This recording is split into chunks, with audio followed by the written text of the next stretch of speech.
ராதே கிருஷ்ணா. எல்லோருக்கும் நமஸ்காரம்.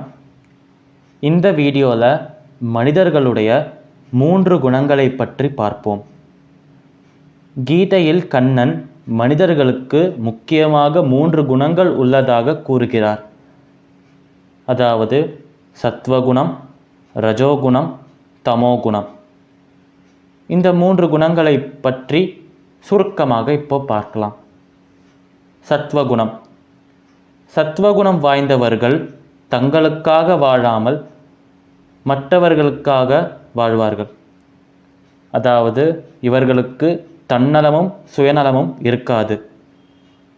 இந்த உலக விஷயங்கள் மீது பற்றும் இருக்காது.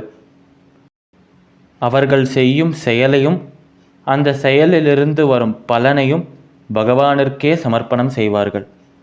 எப்பொழுதும் உற்சாகத்துடனே இருப்பார்கள். அடுத்தது ரஜோகுணம். ரஜோகுணம் வாய்ந்தவர்கள் தன்னலம் சுயநலம் வாய்ந்த சுயநலவாதிகளாகத்தான் இருப்பார்கள். இவர்களுக்கு உலக விஷயங்கள் மீது மட்டும்தான் பற்று இருக்கும். அந்த பற்றுகளின் காரணமாக தோன்றும் சுகத்தையும் துக்கத்தையும் அனுபவிப்பார்கள். இவர்கள் மனம் ஒரு விதமான சஞ்சலத்துடனே காணப்படும். தமோகுணம்.